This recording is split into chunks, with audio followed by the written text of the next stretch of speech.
Welcome to the middle of the night in the bitter winter that is the Colorado-Denver area. And what better way to celebrate the changing of those seasons by taking a look at a knife that is all metal in construction. Nice to freeze off those mitts on those bitter cold mornings. This one in particular is a TS372. This is a Wong design here. And yeah, we can see we have fairly thick titanium liners. If not, you would call that a subframe. And we have onlays here of brass. These are not titanium. They are brass, and you can definitely tell that way. For one, this thing weighs a lot, and I will get to that. But two, if you also rub your fingers on it and give your hand a little sniffy sniff, then you will definitely tell that this smells like metal, which I know is technically your oils, the oils and acids in your skin and everything like that reacting to the metal. You're not smelling the metal itself, but you understand what I'm saying. Titanium, especially coated titanium, does not do that at all. It's a little bit more neutral. So, hey, there's a couple of different ways for it. You can tell that this has that kind of sand slash bead blast look to it. And yeah, it does show some snail trails, probably a little bit more than a titanium knife would. As you can see, I've carried this thing a few times. So yeah, it's got some, I don't know, battle scars or whatever else. This thing is a front flipper only, essentially. Almost looks like a Higo-no-Kami kind of opener, but it is just kind of a flipper here for it. Now we have a very kind of a narrow, thin kind of blade here. A little bit between a modified Warncliffe, sheep's foot. It's kind of got just a little bit of both of those. Actually, really reminds me of the Kershaw Leek as far as the actual cutting. Not geometry. That's not the word I'm looking for. But yeah, just the blade shape in general here. Very, very neutral handle, as we can see here. And definitely quite generous. Even if you have some really, really big hands, you got enough in here to get a nice full four-finger grip on this, even with some gloves going on there. And we do have some nice jimping on the bottom there. We can really easily choke up there. Not exactly super easy to use that bottom and the top jimping. That always makes my hands feel a little cramped. But your mileage may vary in that particular instance. I don't know. But that being said, these top jimpings work absolutely fantastic when you are holding the knife in the more relaxed grip. This is a stonewash blade, D2. Yep, that seems to happen, especially over the last year and a half or so. I'm starting to see some more 14N or 14C 28N knives come back in stock, and of course they have been doing some M390 and stuff like that as well. So they're not only D2, but yeah, I really wish that they would go ahead and seek something maybe just a little bit different, just to mix things up. We can see a plunge grind on here that ends back here, and we have a nice sharpening choil before the edge there. So you can get a few sharpenings out of that before any kind of problems kind of arise here. We got a little bit of a fuller going on both sides. That's mostly for looks. You can't really interact with that when the blade's closed, so you can't really do a reverse flick or something like that. And this also doesn't have jimping up top here, but it does kind of flatten off.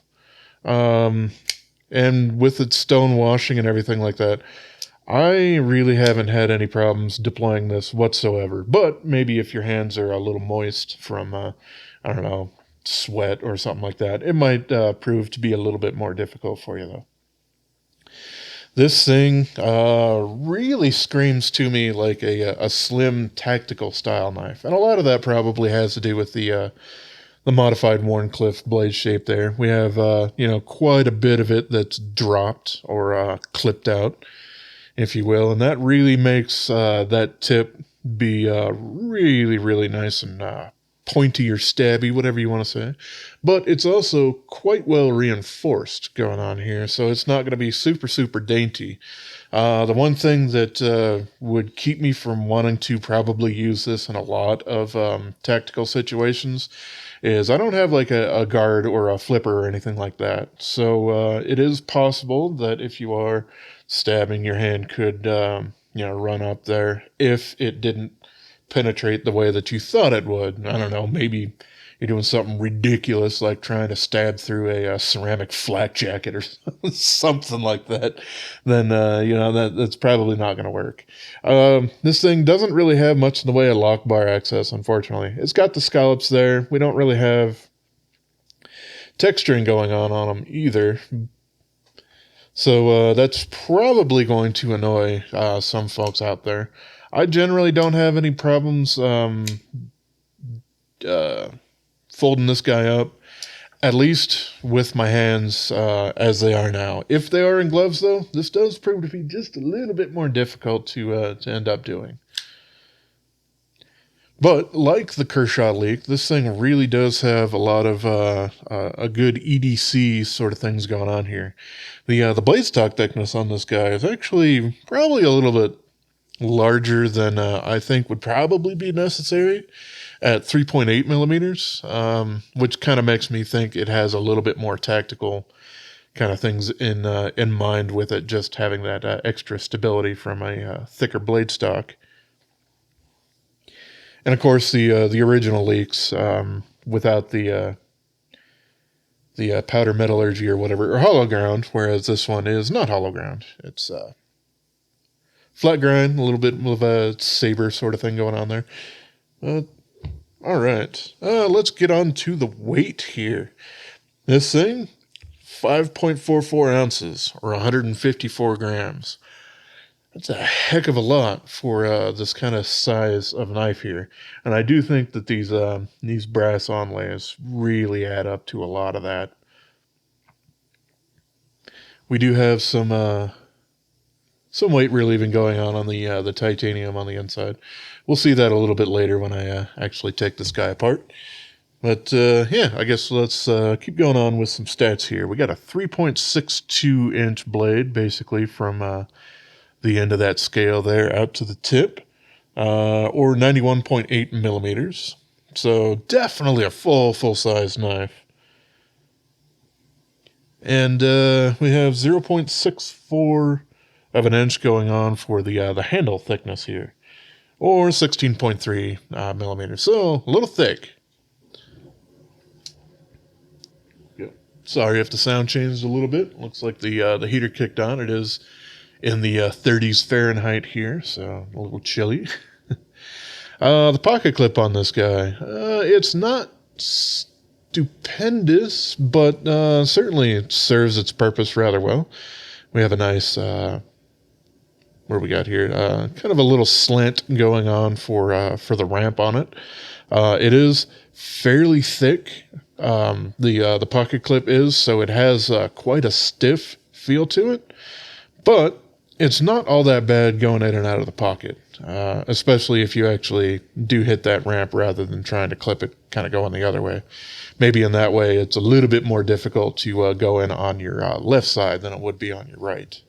That's, I suppose, just kind of the nature of the beast there, and, well, everything else about this knife is designed and set up for right-handed folks anyway, so there you are with that. The cutting geometry on it is actually pretty darn good. It comes down really, really fine.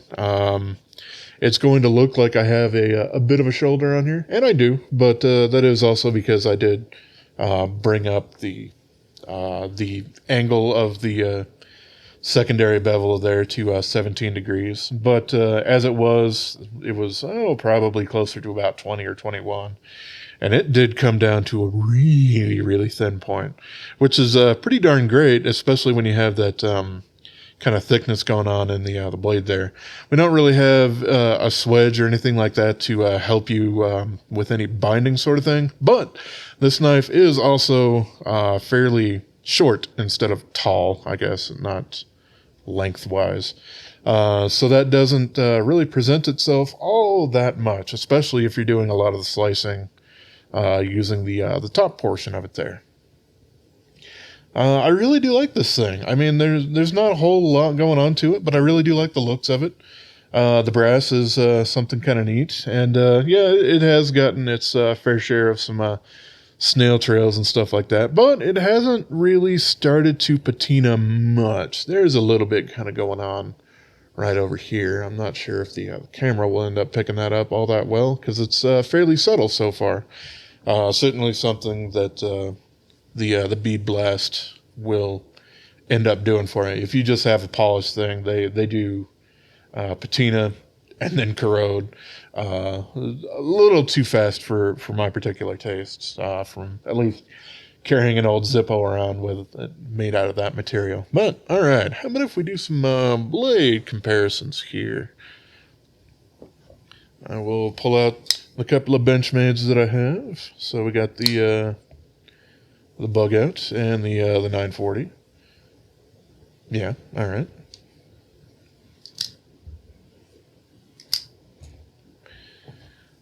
Let's go for a couple of Spydercos. We got the PM2 here.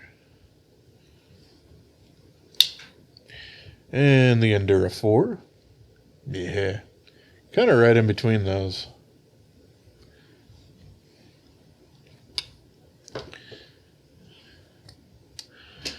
Let's see. And let's pull out a couple others here. We have the K-Bar Dozier. Yes, much smaller. And we have the Ontario Rat number 1. There we go. And there's one more, but let's see. I'll probably have to cut because I need to dig it out of wherever it might be. All right, that wasn't too hard to locate, but yeah, this was a knife that I was thinking of, and something that I kind of alluded to earlier. This is a Kershaw Leek. This is the one with a composite D2 blade on it. So not the absolute fanciest thing, but I really do like Kershaw's black wash. Trademark apparently on that name. But well, yeah, there you go. Kind of that's similar, but this has a little bit more of a curve to it. Obviously this doesn't have a spring assist like the old Leek here, but still, I do think it's kind of in that same range of usefulness and stuff like that. But heck of a lot heavier. But okay. So I do believe that's mostly what I ended up wanting to cover for, the cutting geometry and the standard review of it. So if that's what you were here for, I appreciate it. And if you appreciate these videos, hey, like, comment, and subscribe. I'm not going to beg or anything, but I'll at least say those words. For the rest of us, let's go ahead and take a peek a little bit further down inside the knife, huh? We do have T8 hardware all the way around. So let's go ahead and get the pocket clip out first. There we go. You can see we do have a nice deep pocket in the brass there for it. Oh. Let's see, that is spinning a little bit. So, yeah, I will go ahead and grab my little, what is this, Gator Grip, Gorilla Grip? Gorilla Grip. Okay.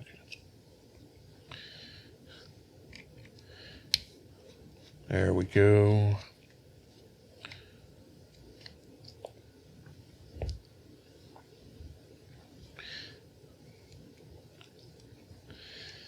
And the pivot. And you can see that, yeah, as soon as I pull that off, well, we got a bit of oil and stuff like that going on the inside here. But yes, you can see these are onlays. They're not sunken down into the titanium. They are resting directly on top. And I suppose that does make a little bit of sense. Construction-wise, it probably makes it a little bit easier. Let's wiggle that off.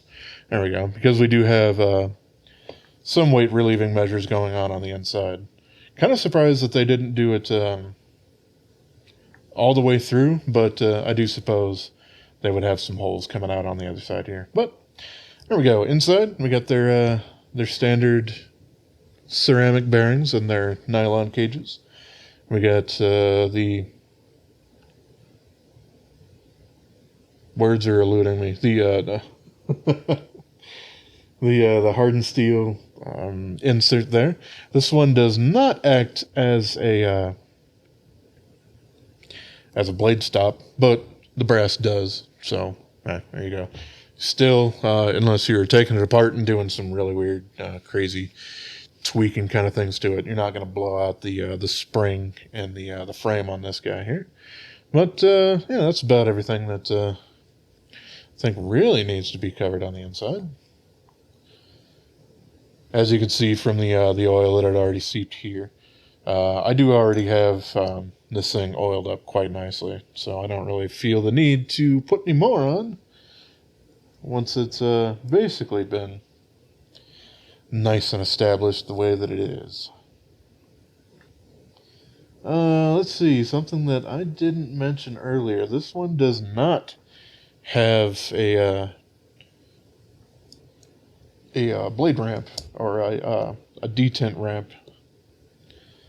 So that is just a little bit different from some other things that TwoSun does, but this one hasn't really bothered me in any particular way, shape, or form here.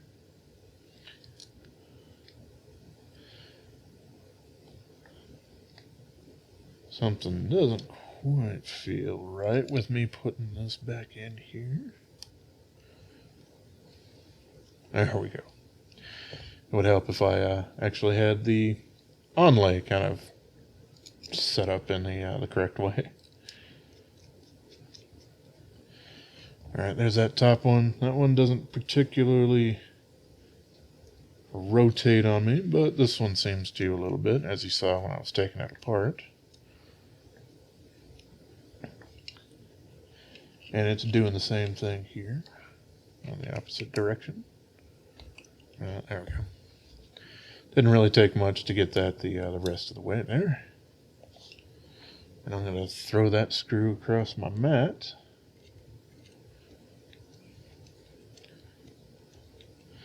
This one does take just a little bit of extra torque, I suppose, when you're tightening that in. Not sure if that's kind of tighter threads possibly going on the brass there or what. I do have the pivot way too tight on there. Let's go ahead and... Oh yeah. There we go. Yeah, nice and centered. And as long as you don't actually hit your index finger or anything on there, yeah, we are back to it. So, nice and easy to do the maintenance and everything on. But that is everything that I wanted to cover on this thing. I do like it quite a bit. I like it a little bit more than I kind of thought I would from the pictures of it. It's just a nice piece. A bit heavy, so you're definitely going to not want to carry this in some really light summer wear, but otherwise super cool. Alrighty, that is the TS372 by Wong. And as always, I appreciate y'all for watching, and have yourself a wonderful rest of your day, And subscribe, please.